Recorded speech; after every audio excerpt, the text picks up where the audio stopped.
नमस्कार, EV drive the future में आप सभी का स्वागत है।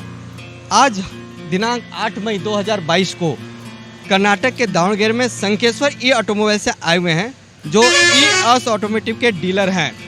मिली जानकारी के अनुसार यहाँ पर ईवी टू व्हीलर की डिमांड बहुत ज़्यादा है। इसका मेन कारण है पेट्रोल डीजल के दामों में।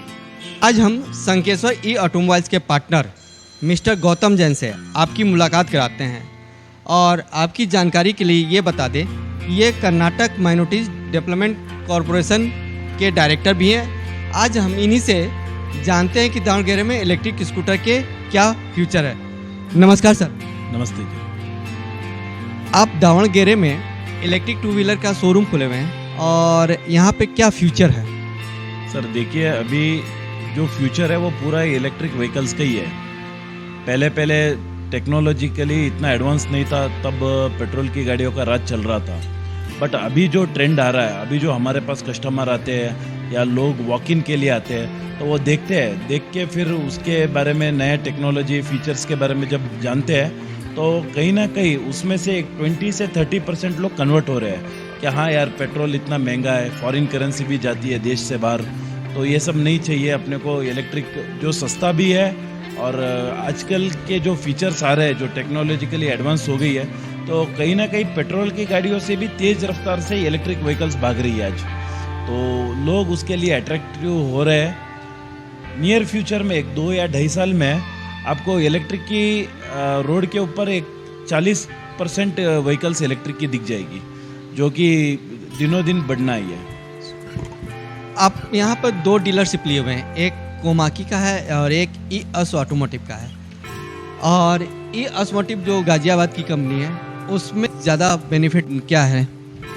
देखिए, ई अश्वा जो ब्रांड है, ये इंडिया का एक नामचीन और जाना माना ब्रांड है और बहुत पुराना है। इनका मुझे एक बहुत अच्छा लगता है, जो व्हीकल्स ई अश्वा बनाती है, रियली वो बहुत एफिशिएंट है और इकोनॉमिकली बहुत ही अच्छा प्राइसिंग में दिया हुआ है। जब कस्टमर आता है शोरूम में, जब या शोरूम में 10, 12, 15 मॉडल जो भी है देखता है, वो आखिर में ई अश्वा के ब्रांड के ऊपर ही वो कॉन्सेंट्रेट ज़्यादा करता है। क्यों? कि उसका रेंज जो है, rate, that is very good, economical है, बजट फ्रेंडली है, हर कोई खुशी से लेके जाता है। और जो सीटिंग पोस्चर है, आपने बहुत सारे इलेक्ट्रिकल व्हीकल्स का सीटिंग पोस्चर देखा होगा, बैठने में थोड़ा अनकंफर्ट लगता है जब हम पेट्रोल के व्हीकल से कंपेयर करते हैं। बट ई अश्वा ने ये चीज़ को बहुत सही से समझा है और उन्होंने उसके हिसाब से ही वो व्हीकल्स बनाया है। मैं ये जानना चाहता हूँ, आपके पास 2 कंपनी की डीलरशिप है, इसमें से सबसे ज़्यादा बिक्री किस व्हीकल्स की होती है? अभी तक तो दोनों कंपनियों का सेल्स लगभग बराबर आ रहा है। क्यों? हम लोगों ने आपसी कंपटीशन ना हो इसलिए कैटेगरी वाइज रखा हुआ है व्हीकल्स, कि ई अश्वा कैटेगरी की अलग व्हीकल्स है, कोमाकी का रजिस्ट्रेटिव मॉडल्स, उस पर ज़्यादा जोर है। देखिए, जो कस्टमर है जिसकी रिक्वायरमेंट अगर कम बजट की है, जैसे कि समझिए आप लेडीज़ आते हैं या स्टूडेंट्स आते हैं जो दिन का 10, 15, 20 किलोमीटर ही चलाते हैं, तो वो लगभग सब ई अश्वा की तरफ ही अट्रैक्ट होते हैं और हम भी उनको ई अश्वा की गाड़ियाँ ज़्यादा दिखाना पसंद करते हैं। कोमाकी में आपके हाई स्पीड गाड़ियाँ आपके शोरूम में है?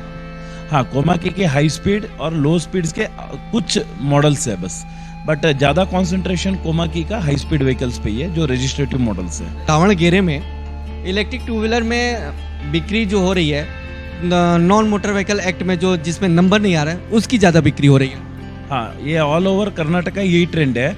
क्यों? इसमें दूसरा झंझट नहीं है, नॉन रजिस्ट्रेटिव व्हीकल है। सिटी में ऐसे भी आप 30-40 के ऊपर चलाते नहीं हो व्हीकल, और सेकेंडरी पुलिस का डर नहीं है कि मेरे पास आज लाइसेंस नहीं है, इंश्योरेंस नहीं है, तो पुलिस आपको पेनल्टी नहीं डाल रहा है, तो ये एक बहुत बड़ा प्लस पॉइंट है। तो इसलिए अभी तक का ट्रेंड जो चल रहा है, नॉन रजिस्ट्रेटिव व्हीकल्स का ही ज़्यादा चल रहा है।